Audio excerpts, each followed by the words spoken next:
All right, my name is Aaron Rhodes, and you're listening to the Shuttlecock podcast. We are sponsored by the Vinyl Underground at 7th Heaven, offering new and used vinyl at 76th and Troost in Kansas City, Missouri. This week on the show, we have Domineko. How you doing? I'm doing fantastic. It's good to hear. Very well indeed.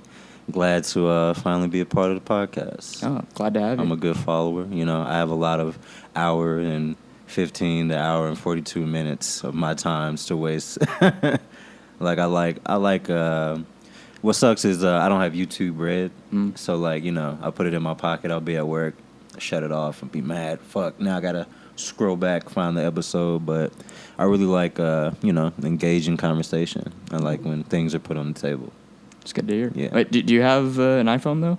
Oh, yeah. Yeah, if you have the podcast app, you can just listen to the audio and let it play in your pocket. So you learn something new every day. Yeah. So if anyone's watching on YouTube and you want to listen on the go, you can check out the Apple Podcast app and find us on there. You need to go ahead and get that stitched in right there. You know what I'm saying? No, like a NASCAR.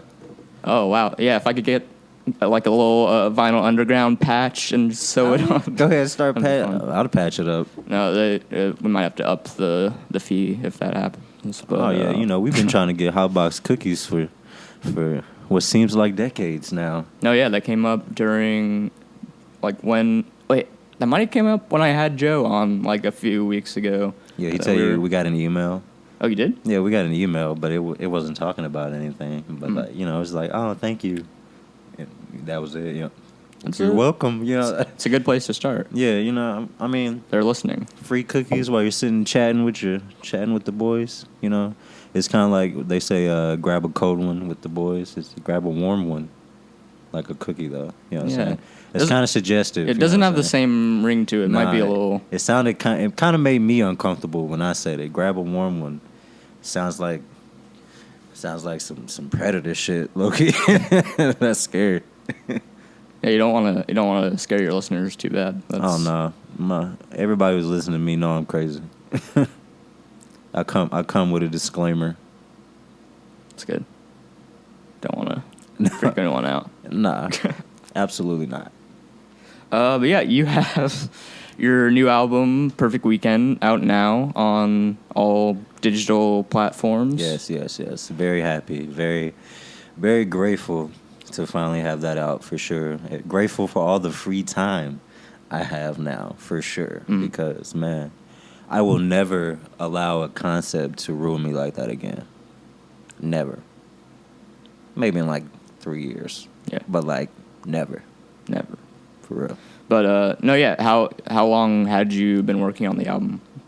Well, the initial thought came up like 4 years ago in the dream, but like I want to say like solid, like really working, like on my nerves, on Mab's nerves, on Kevin's nerves. Like I want to say a good 2.5 years, you know, of just, it started out as just pure creation. I mean, we had an idea for sounds and we experimented, we explored. The process, I felt like it wouldn't have lasted so long, like if we wanted to settle, because I feel like we had like good versions of Perfect Weekend before. Like some of the songs have 2, maybe even 3 reworks. You know, it's like 20 songs didn't make it, you know, 20 plus, you know, but that just gave me more ammunition. Like some of those ideas I still want to revisit, I still want to, you know, build on side projects. But I mean, I'm glad it didn't take 4 years, because I've worked on an album for 4 years before, and is that Wood Floors? Yeah, I'd had some of those beats forever. Some of those songs were written for so long, but they all fit in that core concept. It all went cohesive with the LP. So, I mean, it got done when it was supposed to be done, I guess you'd say. But not no 4 years, because I don't know. I feel like I could rap all day, so there's no reason I shouldn't have content, you know, consistently. But like quality, because quality is deserved, it's warranted. Yeah. It's one of the most prevalent struggles probably of being an artist of any type, is the quantity versus quality thing. Yeah, but I feel like, okay, so and I was just talking about this to somebody. So consistency gets confused with like quantity a lot. So people are like, I gotta, remain consistent. So I'm gonna drop 3 freestyles a week. You know what I'm saying? No matter like what they are or anything. Like you can drop something, but like it needs to have some sort of end game. You can't just be shooting wild. And I mean, if you are shooting wild, at least have something structured you might be working on or might be working towards. Because at least then, like, I don't know, it's not just lost in the flood. Because that's the worst. Like when people really started like really going in that piff, like you couldn't find your mixtape anymore, you know? So everybody had to start sponsoring and doing all that. And like it's funny to see like Facebook like adopt that, because people are like mad about that now, but it used to just be an option anywhere, but now it's like mandatory. Like if you want people to see your shit, you got to pay this fee. You know, pay me this $20 over the span of 7 days, bro, and we're gonna figure it out. Yeah. That's pretty scary to me, because I don't know. I don't move like that. I don't like to move like that. I don't think anybody should. Yeah. You kind of hope for like a more like, I don't know, just kind of genuine or like kind of off that like organic feel to like how you like interact with people and release your music. Absolutely, absolutely. That's in a perfect world. Like, of course, I just want to be like, oh, I dropped some, and people attach themselves to it, and it grows, beyond what I could ever dream of. But of course, like I utilize every tool that I come across in some shape, form, or fashion, but probably not ideally how a one of these what do you call them, like a PR, like a media strategist would probably recommend, because really you need like some sort of budget if you want those tools to really work for you, because I can sponsor some shit right now, but like for what?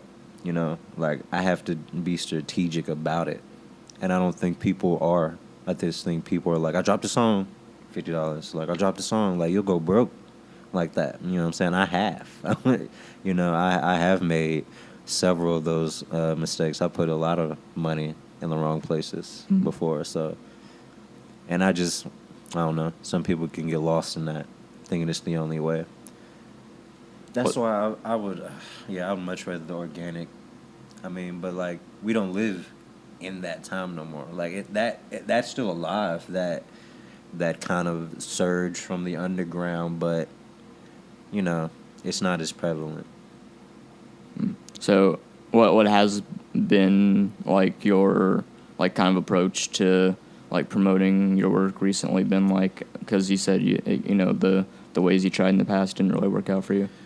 Well, I think the thing is, like, when something doesn't work for me, I improve on it instead of, like, all right, so I don't want to do this anymore. Like, all right, I failed at this, so now I'm done with it. Ugh, whatever. No, I think I've always been one to be like, all right, so this didn't work, so how can I do it better so it will work?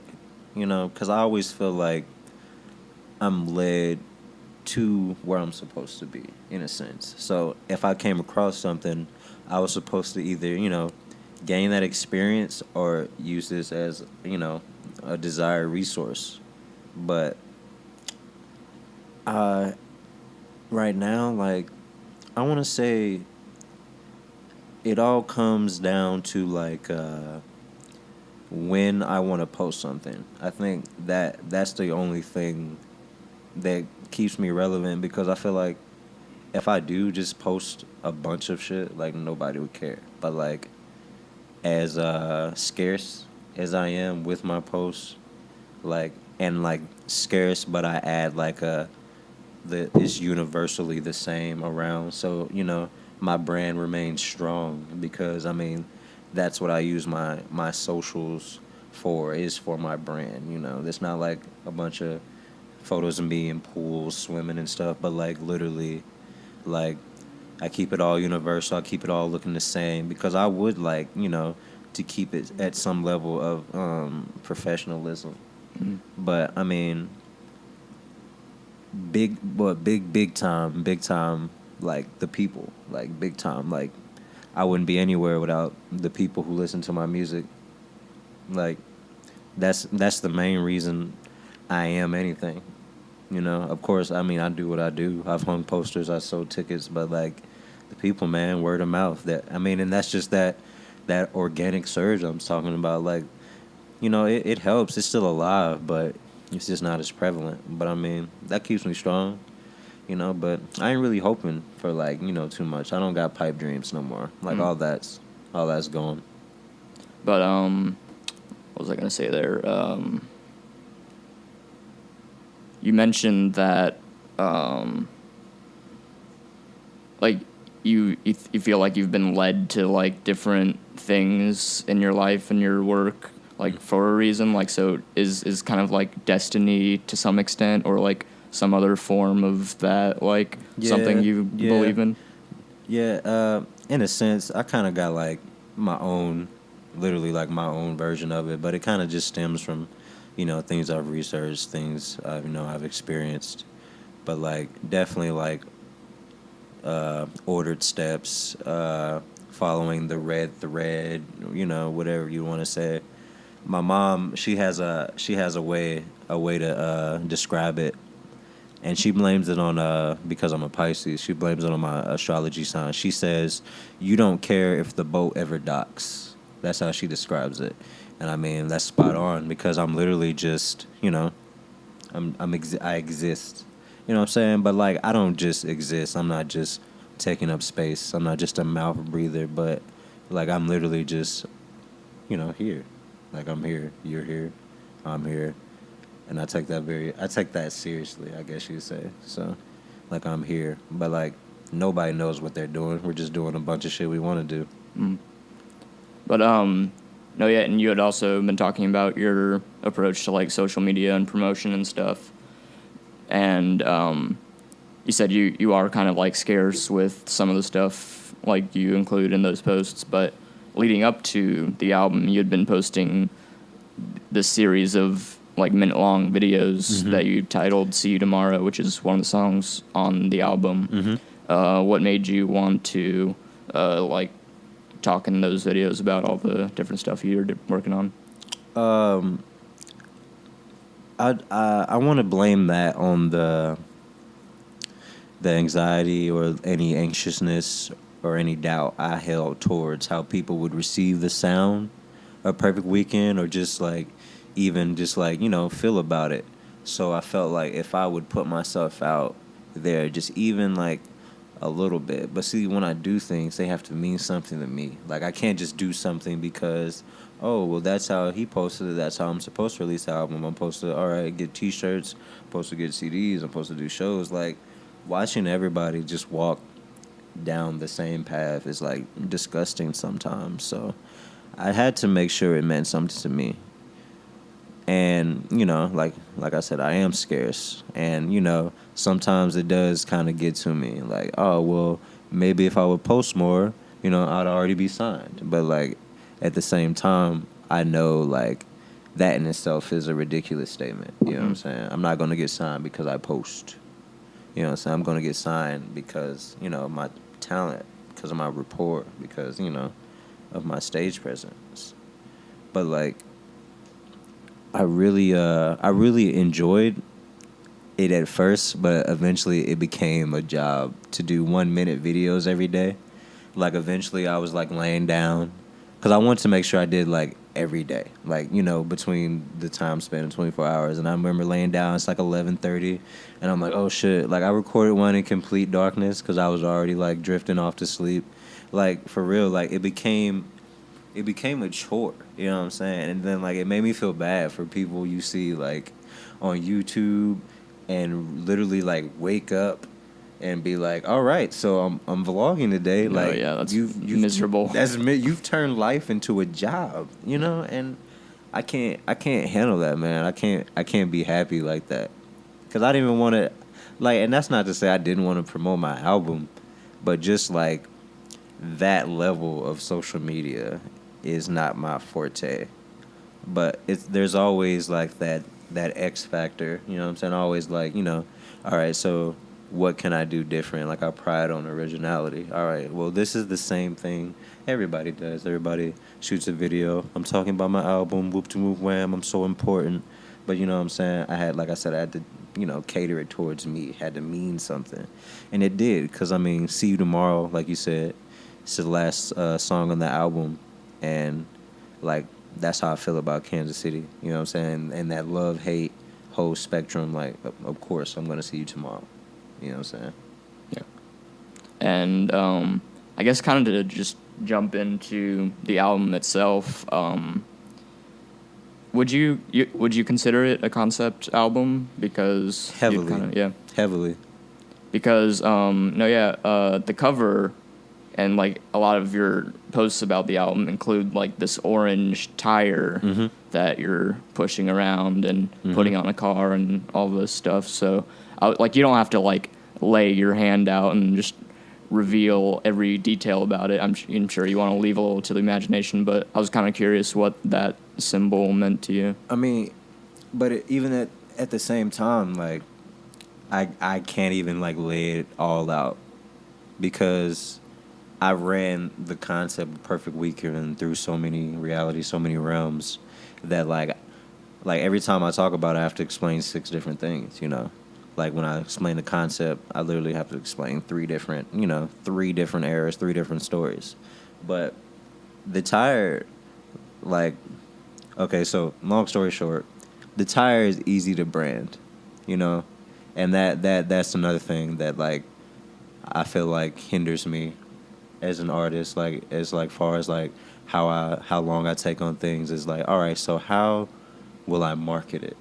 Or how will I brand it? Because I think it's stupid. Because if I could just be like, hey, I got a CD, nobody would care. But how can I catch your eye? How can I make you look at this and go, what is this? What is going on?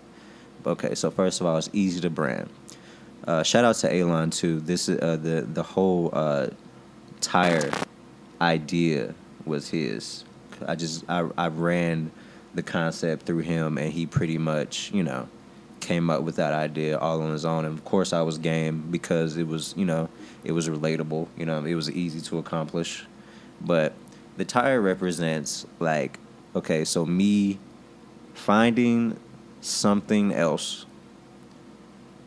to make it to wherever I'm going, if that makes sense. Mm-hmm. So like the tire is literally like another idea, and if you can see, I'm putting it on the car. There's no rim on it or anything. So it's like, obviously, it's not going to work. The car's not going to go anywhere because there's no rim on the tire. You know what I'm saying? You can't drive it like that.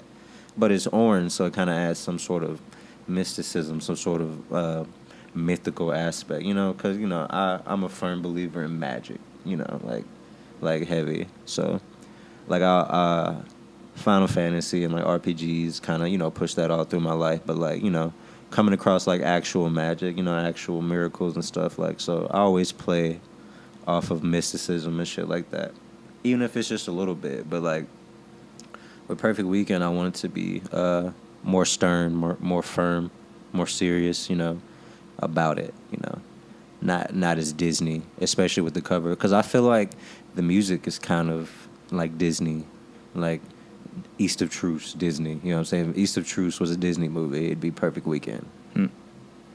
Yeah, and I was like, man, I'm bad at keeping track of stuff. Remember? Yeah, you got it. See, look.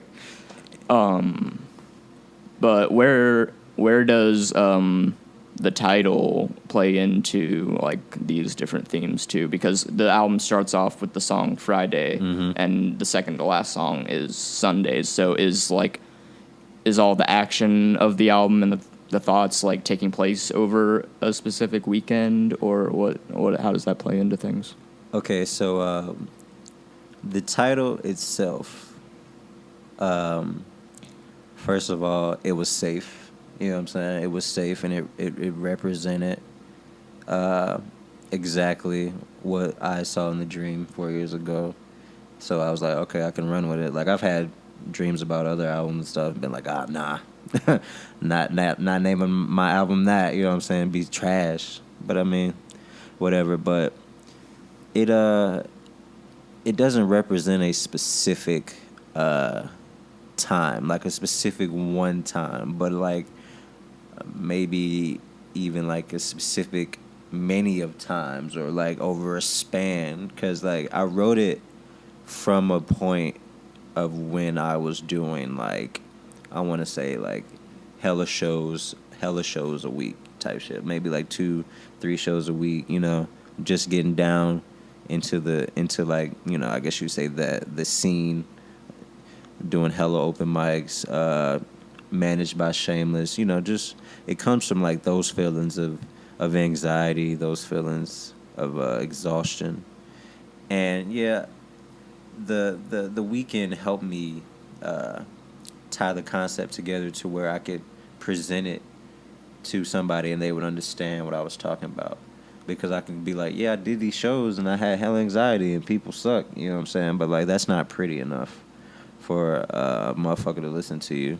Like, it really just represents like earlier years in Westport, basically. I mean, and that's Kansas City shit, but like that could be you know, from the scene in Chicago. You know, I know people go through these same things, you know, people trying to get people to the show, people, you know, venue, people feel, you know, that ego that, yeah, like you on top of the world, you get to peaking, people holding you up, telling you this is it, you know, you feel like this is it, it's about to happen, you know, yeah. Or whatever, like, yeah, man, like it's so many like Post-it notes, you know, I probably look like a conspiracy theorist if you saw like my wall at the early stages of Perfect Weekend.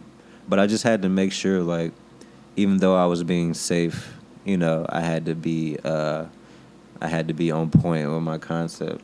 Mm. And so you were saying that on the song Peaking, you're like talking about how like people are saying that like, oh, you're about to make it, like this is your time and all this stuff. Is that what you kind of meant there? Yeah, absolutely. Because, you know, when you have a good show, like, and I mean, I know many of people that have had the big money night. You know what I'm saying? Yeah. Big money night. Oh, you fuck around and made $1,200. You know what I'm saying? After performing over a span of however long, you like, yeah, you know what I'm saying? This is it. And everybody want to hug you. Everybody giving you dap.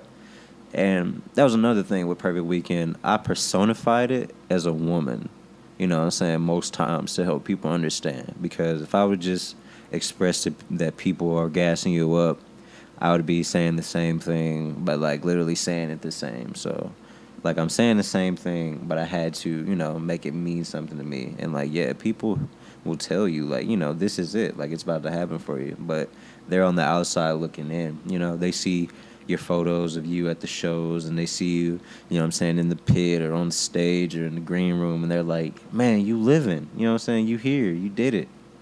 So yeah, like, absolutely. But I just made sure it was sexy enough for you to like attach yourself to, mm-hmm.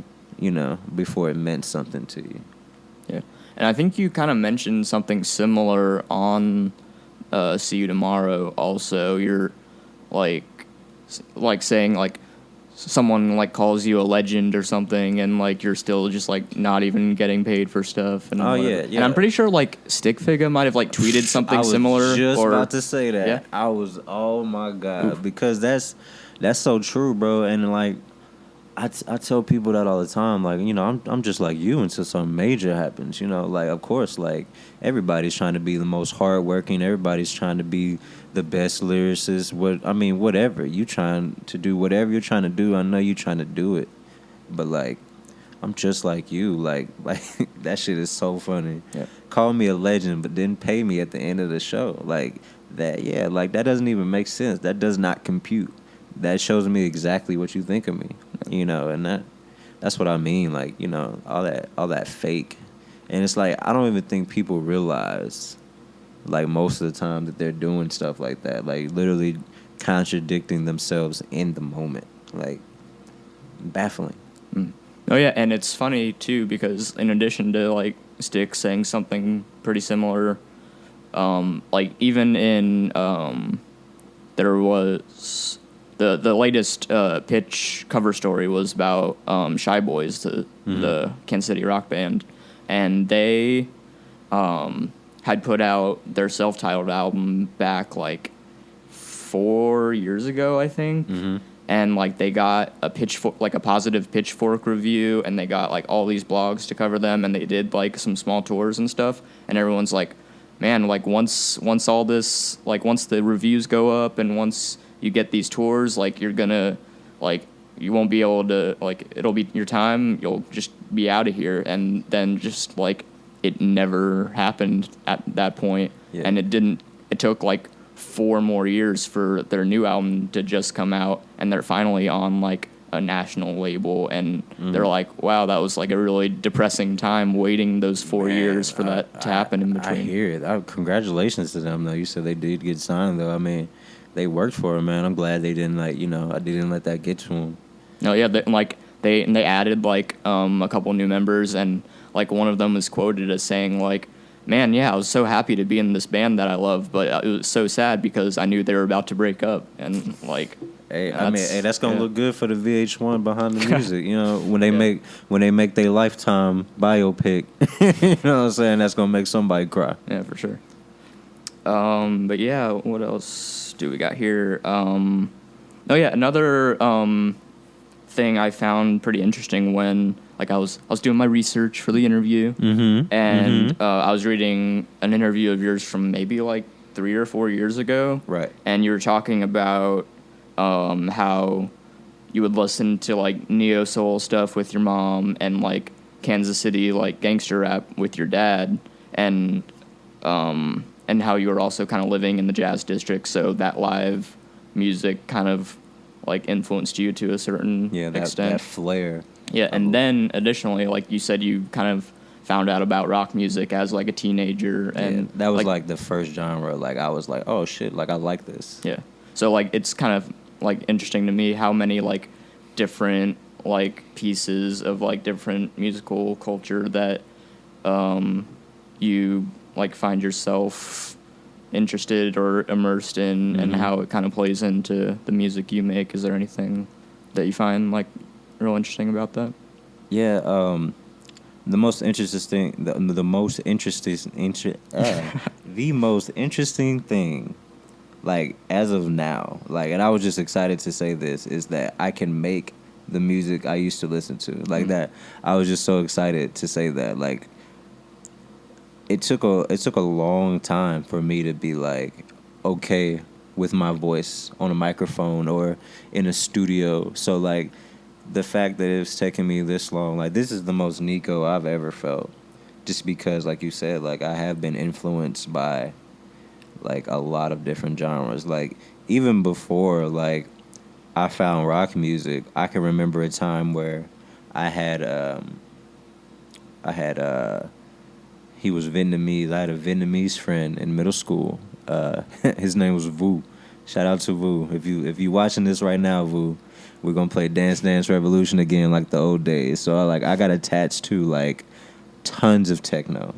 Like there was a time where Sandstorm was my favorite song, and like my pops would like walk in because I'm blaring it on his speakers, and I'm just like, you know, on 27th from Cleveland, and like, you know, he just walk in, shake his head, but like I if it moved me, like I was there, and then like after that, it was like Drowning Pool and all that, you know, Godsmack, all that like movie trailer rock. That's what I like to call it, because that's where I found that shit. Like I heard it and I was like, all right, so now I gotta go physically look for it. You know, that was the first music I was like, oh man, I want to listen to it. And then the first album I had was the White Stripes, self-titled. And that worked because not only like how simple like the composition was, but like, you know, like it wasn't like hella members of the band. I didn't have to keep up with hella names, because, you know, back then it was like I forgetting people I was meeting in real life. So like I remember like first learning Jack White's Lane, you know, like vividly, like remember like that type of stuff, like cassette days, you know, like even like. No, yeah, and what you said you're talking about how like you're happy that you're like finally getting to like make the type of music that like you like are really influenced by, and I feel like the same way about Tyler the Creator's music too, because I don't know like how familiar you are with like all the stuff that he's into, but like for years in like all of his interviews he's been talking about like all this like really obscure like jazz fusion stuff and like all these like weird kind of like niche stuff, and like finally on Flower Boy he's like really like able to bring those compositions and that style of music to life, and like you can kind of trace, like you could hear little bits and pieces of it in like his previous albums, but like like interludes and stuff though, he wasn't really like tapped into it. Like, I hear you, but yeah, it kind of like finally like all clicked together, and absolutely he had the resources to do it. Yeah, I'm very familiar with like his influences and stuff too, because it's not too many people that listen to Toro y Moi or know even how to pronounce his name. So like I really appreciate anybody who could like enjoy his music, because like he holds one of my favorite albums of all time, and like it's barely words on it. Wait, which album's that? Causers of This. Yeah, it's back when he was really getting the chill wave stamp. Like people were really like, this is chill wave. Like I don't even know if like vaporwave was like as sensationalized as it is now. Like now, you know, people can put it on T-shirts and be like, oh, that's vaporwave. You know, people like know what that is. But like, you know, I feel like, you know, he's one of those like unsung trendsetters, one of those unsung like, and like I didn't know it was a band. Like, and low key, like that's the only time I've ever felt starstruck. Like I met him at the Granada not too long ago, had him sign some tickets. Like, you know, I was like, Toro, and he was like, Chad. I was like, oh, this is so great. You know what I'm saying? That was a good moment. I had like a pocket full of like merch, and like I was doing like the Domineko trading card game heavy back then too. I could have gave him like 1,000 of those. And I froze up. You know what I'm saying? Never again though.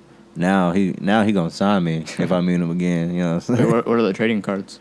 So back when I had budget, you know what I'm saying, to do such, and eventually I'll bring it back because I really do feel like it's a good idea.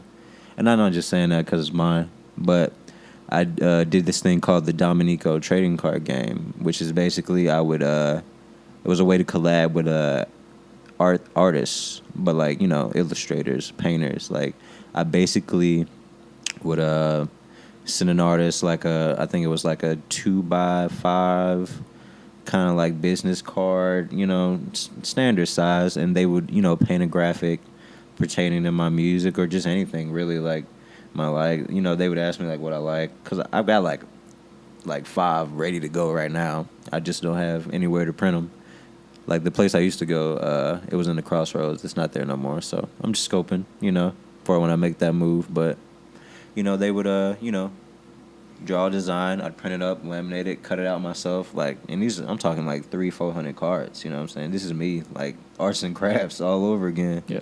Like, and it was really good because I could promote the artist, I could promote my brand, their brand, and it just was one of those times where, like, it felt good because, like, you know, that's, you know, one of my influence, like the whole, I guess you would say, like the nerd culture, you know, the video games, the trading cards, like anime, like that was one way, like I really tapped into that and like, you know, made it something, you know what I'm saying? Like I literally turned it into something. So yeah, like definitely like that'll come back. But like right now, I just want to focus on the music, and I have a couple other endeavors I'm really focused on right now too. So you want to have a video game one day? Oh, absolutely. And if Hideki Kojima doesn't fucking die, you know, before I can get up there, like that'll be fucking amazing. Like if he could produce like a, you know what I'm saying? I'd base it in Kansas City because, like, you know, playing Grand Theft Auto and shit, I was sitting there like, oh man, if I could be riding up Truce right now, you know what I'm saying? It probably would be no good. So you think it would be kind of like a sandbox game, or do you have much of a plot in mind? Oh, yeah, it'd be sandbox, you know, RPG, you know what I'm saying? But, like, you'd have to be, like, doing some old crazy shit. You have to be, like, able to jump off buildings. I'd have to be able to, you know, it'd literally be, like, Avatar, but, like, modern day. Like, chaos included. You know what I'm saying? Like if I throw a boulder at somebody on the plaza, you know what I'm saying? Like you feel me? Like Fogo de Chao is not gonna be there no more. Like we blowing up Fogo de Chao in my game. Like everything is fully destructible. Mm-hmm. You know what I'm saying? Like I'm telling you, I'm pulling out the stops. I need top-notch graphics, exclusive characters. Of course, you know Tech will be in it.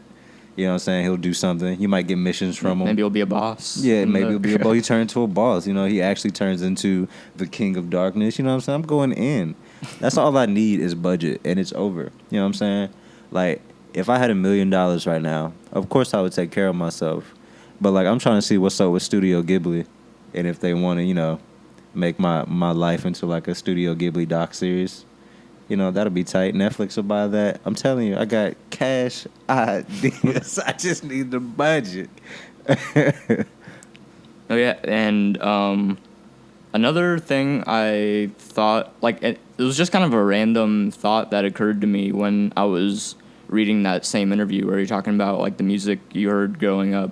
But, like, and it kind of, like, ties into, like, the songs you have about, like feeling kind of, like, stuck in Kansas City. Mm-hmm. But, like, do you feel like, because I don't know, it makes kind of sense to me, but, like, do you think that young, like, my generation, or, like, even, like, people your age too, like, this generation of Kansas Citians don't care as much about listening to local artists? Because, like, you know, just, like, sitting on my porch, like, I hear cars driving by all day listening to Rich the Factor, and I know, you know, it's all, like, 30, 40-year-old dudes, but, like, I don't, you know, I never hear a car driving by playing, like, some, like any act that's, like, under 30 years old, you know? Yeah, so. I understand what you're saying.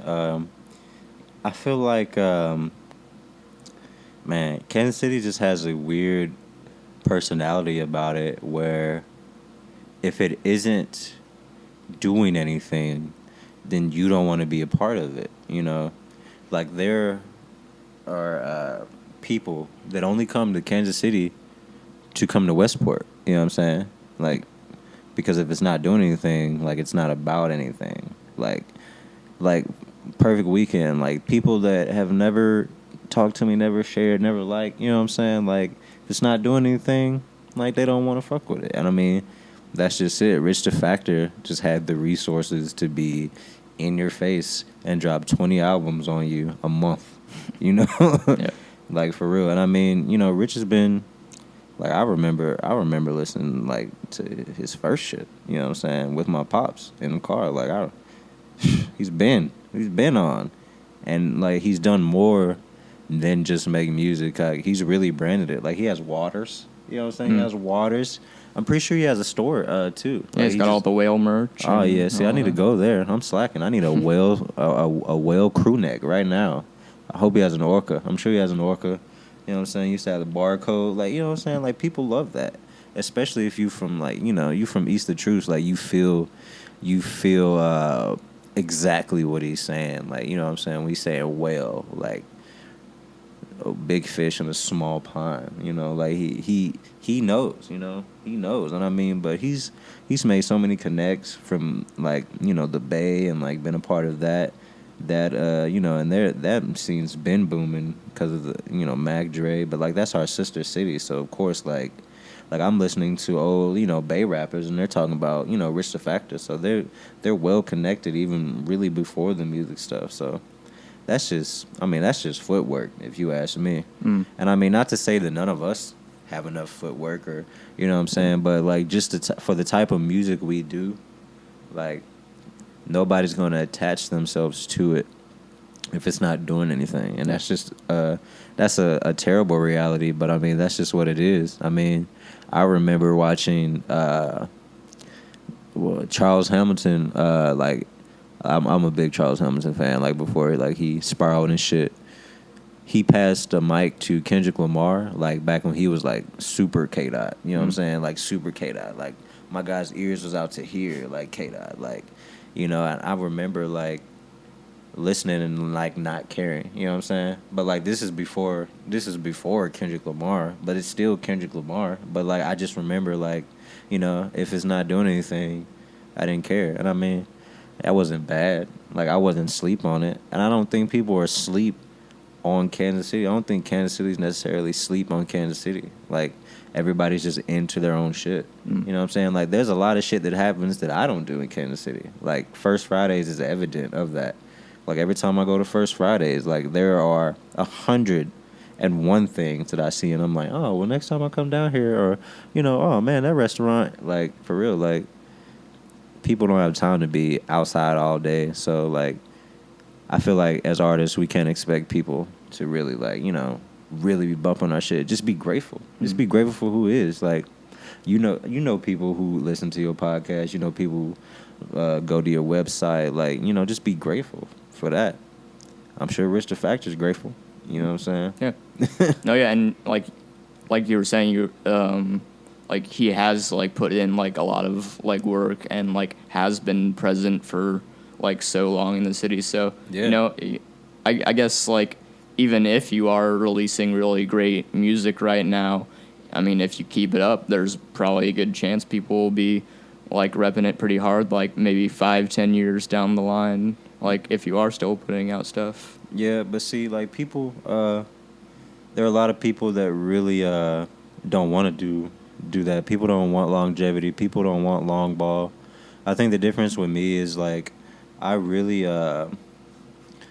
enjoy this, like the process of creating music, of putting it out there, because that's me sharing. That's me, like that's helped me, even communicate or even speak with anybody. But like a lot of people, they see what you do, they get inspired by what you do, but they get inspired to do the same thing.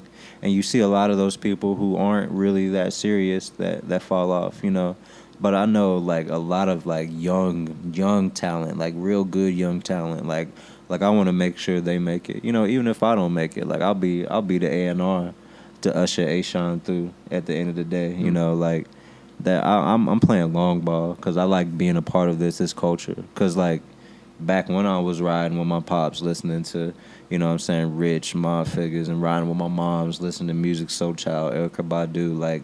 I was looking at people perform at First Fridays and like, I want to be down there. Like I wanted that culture, but like not even like I wanted to be a part of it. I just wanted it to be like a part of my life, And like I think that's good that like the younger hip hop scene is becoming a part of First Fridays too, like.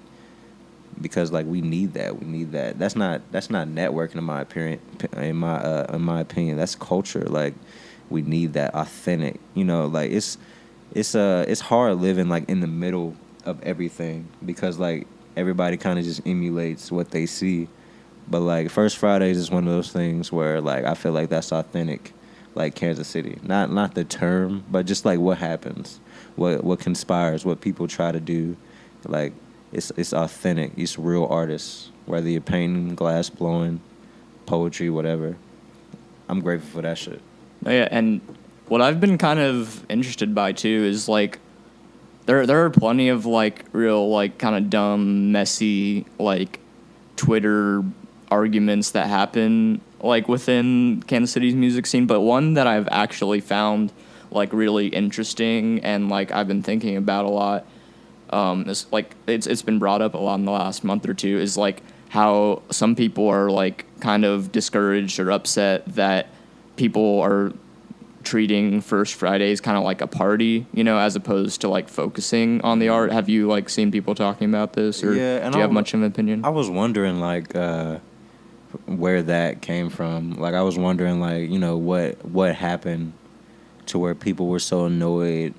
That somebody breaks something. Was there like some loitering, like, but I've seen it. But at the same time, like, life is a party. You know what I'm saying? Like if somebody crashed in here in the middle of our interview, it's like, people you ain't seen. It's like, hey, we doing an interview. It's like, so the fuck what, bro? I ain't seen you in 5 years. Got some bruise. Like, it's a fucking party. You know what I'm saying? Like, and like, that's good energy. You know what I'm saying? Like, like out of everything that happens in Kansas City, like you can't be mad when people are smiling. You know, like for real. Like we just had like 20 people shot, like in the past like two weeks. You know, and that seemed like I'm super desensitized. You know, just from like seeing that shit all the time. But like you know, that's always terrible. So when you see people like enjoying themselves, especially in like outside, you know, outside downtown, and it's everybody. It's not just, you know, it's not just Johnson County kids. It's not just like, you know, some UMKC or like some, you know, medical students. It's like, you know, it's literally everybody like smacking together. Like in Westport, everybody smacking together is super dangerous. Just because everybody's drunk, everybody's getting fucked up. Everybody's getting fucked up at First Fridays, but it's like it's just an elegance to it. You know, there's like a certain je ne sais quoi about like what grows in First Fridays. No, yeah, and like, do you like find yourself like not hanging out in Westport as much, or like feeling bummed out about it? Because like I don't know, like maybe it's just because I've like experienced more of it and learned more about it over the last couple years, but at least from my view, like it has kind of like deteriorated a little bit as like a destination and a place that people are excited to go. Yeah, like not even like involving like the like whatever gun violence happens there occasionally, but yeah, but I mean gun violence happen everywhere. It's clubs East of Truce people don't even know about, you know what I'm saying, get shot up all the time. People still being there, you know what I'm saying? Not me. But like I feel like it's more of that is like a lot of the bullshit kind of start popping up, and then like there was a lot of chances for people who have been wronged to speak out, or people that just have genuinely had terrible experiences, whether it be at this business, that bar, you know, this food place or whatever. Like a lot of people start speaking up because, you know, a lot of people start really feeling uncomfortable. But I mean, a lot of that shit like has been happening. Like the whole like Miles Bonny, Bill Nye girl story. I don't know if you ever heard of that, but like, was that part of like Aaron Randall's article about like discrimination in Westport? Actually, yeah. I think I read that in one of his articles. Mm-hmm. Yeah, like that. You know, that's unacceptable, and you know, especially from people who are just trying to have a good time, trying to, you know, find an escape, trying to chill. But I mean, chaos gonna, you know, pop up anywhere. You know, people get shot anywhere. Like it's just, it shouldn't happen, but like it happens, and I mean, there's really no way to really put a leash on it. It's so straight. The problem's so straight right now. The only thing that's gonna stop it is some fucking like fucking martial law shit. And nobody wants that. But like, I don't know, Westport birthed me. You know what I'm saying? Like I come from Riot Room, so like I can't really say nothing ill of them. Plus everybody I know down there, everybody I associate with, that I know personally is, you know, good people. And they might get drunk or lash out at times, but nobody's wronged me. You know what I'm saying? Therefore, I really can't say anything wrong. Like, and I've had terrible experiences. It's terrible. You know what I'm saying? I've gotten into fights down there, all types of shit. People stole shit from me, but like, it's I mean, but it's gonna deteriorate, and then they're gonna build it back up somehow, some way. Like, it's gonna come back to life where it's like, you know, like where it's more of the destination than just like, let's go to Westport, like the default, you know, as some people treat it like the default. So it's like, you know, you're already taking that energy down there. So of course you're going to have a mellow time. Mm-hmm. Oh yeah. And, let me see. Oh yeah. So, to like, not even to backtrack, but like just to talk again about it, but there is there more guitar on this album than like some of your past stuff? I feel like. Yeah, absolutely. Yeah, because there's guitar, like a lot of good guitar on Peking and Mannequins, and I don't know, and like also auto-tune maybe a little bit more than you used to at least. But I know you have been like on a couple of your like most recent projects, but yeah, and the auto-tune, like, even I felt like it could have been, we could have withdrawn on a couple of them, but just so I could hear like the tones of my voice that I'm still like doing like, like vocal lessons and stuff to actually, achieve those actual tones, those actual pitches, but within my range. I'm not trying to be Whitney Houston or anything. I'm not trying to hit a falsetto. But like, yeah, definitely there is a lot of guitar and a lot of auto tune on the record. And the guitar, I mean, that's one of my favorite instruments, bucket list type shit. Like, I like to hear guitar, especially when somebody good is playing it. And I was fortunate to have a lot of good resources when it came to guitar, like Colin Coit. He's been playing guitar on my albums and, with me live, since Caleb days, since the Shameless Management days. Even Kevin Delaney's brother, who's a part of his whole like Promise Production studios, like he played some good licks on there too. Like, man, like yeah, I love guitar, man. I love guitar, but that comes with the the whole White Stripes thing. Like Jack White, like I feel like that was his like first instrument. It probably even wasn't. I need to read a bio on it, but like just the way it sounded, because like in the city, that was the only place I heard a guitar was Jack White. So of course, like it was like nobody has this. It's kind of mine. So I attached myself to it because I was the only one with it. So like yeah, there'll be more guitars. Wait till I find like actual like just like platoons of guitar players that I can just bring to a show and have like 60 people playing guitar, like a symphony of just like people shredding in Riot Room, like they're in the crowd. Everybody's bringing their own amp. It's gonna be messy. It makes me think of that. How the T-Bones like had that, like they did like a Guinness record of like people playing Smoke on the Water at the same time, and everyone was down on the field with their. Oh man, amps. I think somebody did that for Nirvana too. Smells Like Teen Spirit. I think they did one for that too. Hey, you know what I'm saying? Like if I could be a part of some shit like that, hell yeah. Like that shit. Oh no, that shit seems fun. I like doing different shit. You know what I'm saying? Taking my lady to different little bars, just experiencing different things, like trades, like I don't know, I just love knowing things, because I remember a time where I didn't know anything. Yeah. I still don't know shit. But like I can tell you what I do know.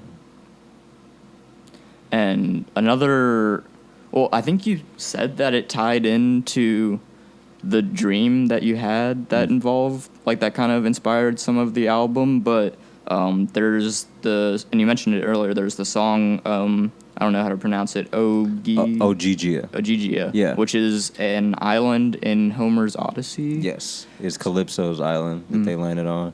And like, I've told this story so many times that like I've kind of played telephone with myself. Yeah. So like this story is like super like broken down, and like, if you really want to know about Gigi, read Homer's Odyssey. I did. It's good stuff. But like yeah, that represented. I mean that's kind of like the title track in a sense, because that represents the entire concept. Like you chain me down, you chain me down. Like those lyrics alone, like that's how I feel. Like I feel like Kansas City, definitely has a hold on me, but eventually I'm gonna have to go. And like now I'm gonna have to go, like I'm gonna have to move because I love living here. Like if I move, I want to live like in Italy with like, like I'm above like a restaurant and there's like a gondola right next to me. Every day I step out and like the dude who owns the restaurant is like singing while he's flipping dough. You know what I'm saying? Like I'm trying to, herd goats or something. If I'm gonna move, I'm gonna move. I'm not be trying on some Master of None shit. You know what I'm saying? I'm not trying to move somewhere and be on the same shit. You know what I'm saying? Or, be on the same shit and like broker. Or you know what I'm saying, with less money. With less help, like yeah, like I don't mean like I'm about to leave. I love Kansas City, but at the same time, yes, like I do hate Kansas City. I mean, and that's fair for me to say because this is my city. Like this city birthed and raised me.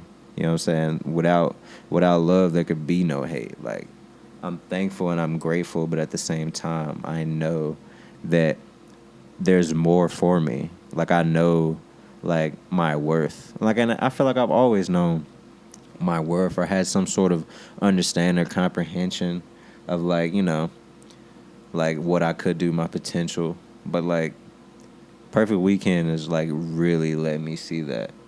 Like it's really widened the spectrum. Mm. Like my horizons have always been like broad, but like Perfect Weekend really put it in perspective, like what I can do. Mm. So what all happened in that dream that you can mention here? Oh, well, it was basically just like some regular braggadocious shit. So, dream, you're at the Grammys. Oh, everybody's clapping. Perfect Weekend wins. I'm in a suit. Thank you, thank you. And the next day, like after like all the dust settled, I guess I committed suicide or something. And as if some sort of like sacrifice for the reward of getting a Grammy, and it was like my first album type shit, so it was like my debut album of me coming out, signed by whoever the fuck, and it was just I don't know, it was weird because like I said, the only thing I really took from the dream was, well, I took three things: the name, the concept, and the intro.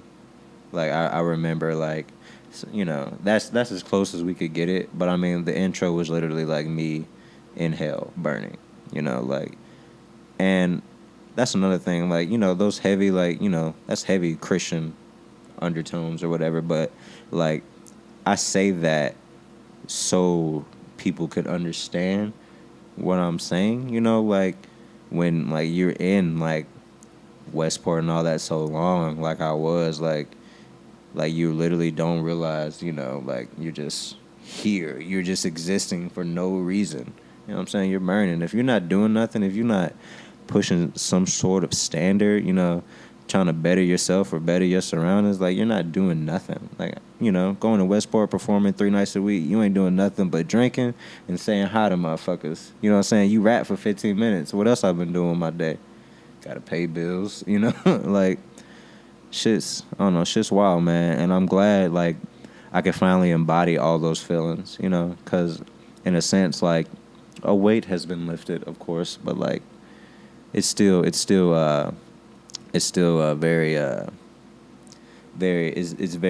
deep in me, like deep pause.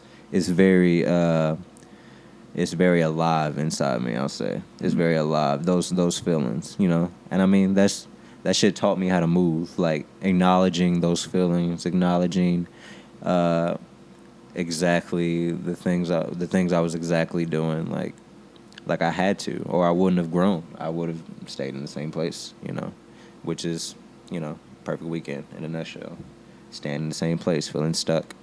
Like, I can't, because I deserve growth. Everybody does. Man. And one last thing about the album that I wanted to ask. Well, more of a comment than a question, but I did also get excited when I realized that you had on Venue, you had production from Rory Fresco, Mm-hmm. and on Mannequins, you had a feature from Young Machetes, and I'm like, that's like two very different but very exciting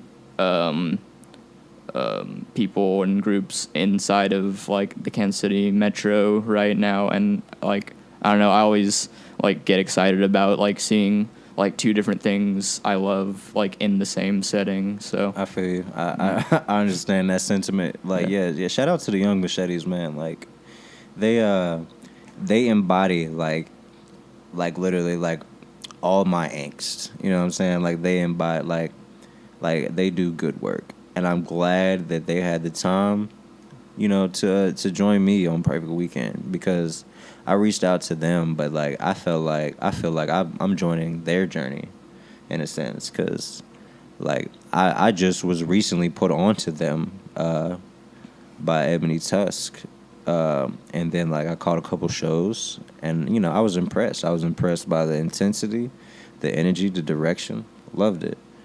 Well, with Rory Fresco, it was around the time he was he was well into his contract with Epic, and he was selling beats, and we reached out, and we was fortunate enough to collab. So I mean, that worked out pretty well. You know, real seamless. You know, no like, oh, the record label needs this or the record label needs that. So I mean, things kind of. I mean, if there was like any kind of like resistance anywhere we tried to move, we put it down and came back to it later. And if it didn't make the album, it didn't make the album. Mm-hmm. So we were fortunate, like in the process, to work with good people. Awesome. And yeah, I guess just to round things out, well, you also co-host Secondhand City with Secondhand King. Mm-hmm. Have you been working on the podcast recently at all? And do you have any other projects we have episodes like in the vault, but me and Secondhand have been so busy. Like, he just dropped an album. He's been really intimate with the band, with the whole band thing, mm-hmm. like integrating that into his sound, like full on recording with the band, like. And then, you know, me with Perfect Weekend, I was literally a hermit, shut in.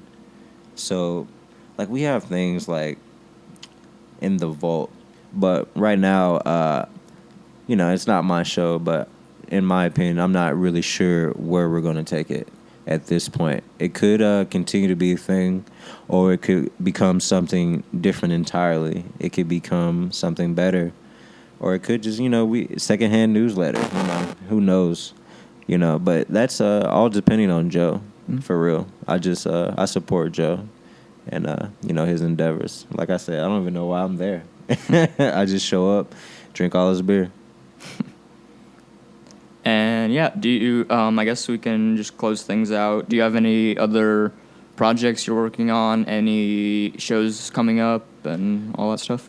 Okay, so August 17th at Mini Bar, I have a sort of kickoff show for the Perfect Weekend experience. Perfect Weekend, I really wanted to concentrate on the music, so I'm not going to have merch until later in the rollout. I really want people to just come, have a good time, hang out. When do I get to see y'all? I don't. That's the answer to that. After that, we're headed to Lawrence. We have a show with Steady P, opening for Steady P at the Replay Lounge. Please come through.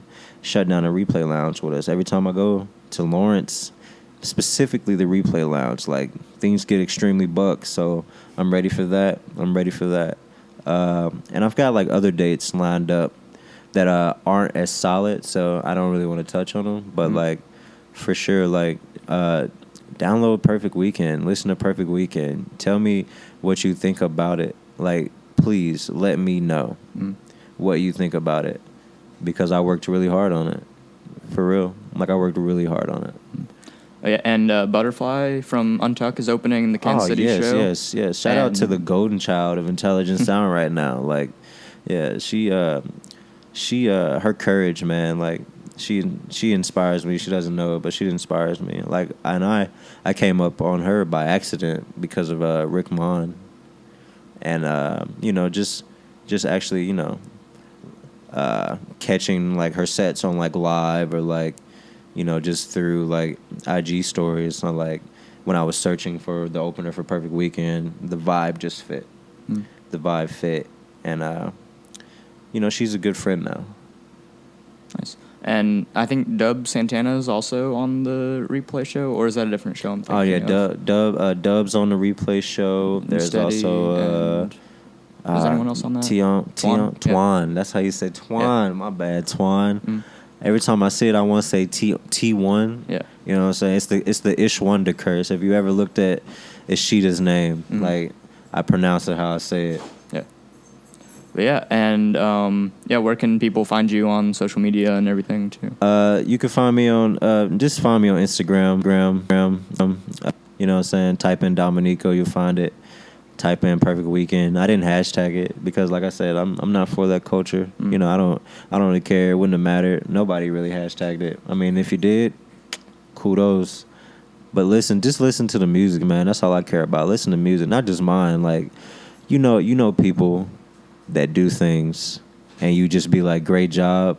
No, man, come out of pocket. Come out on some feedback. Come out on something. Put some effort into support, into the support that y'all claim y'all do.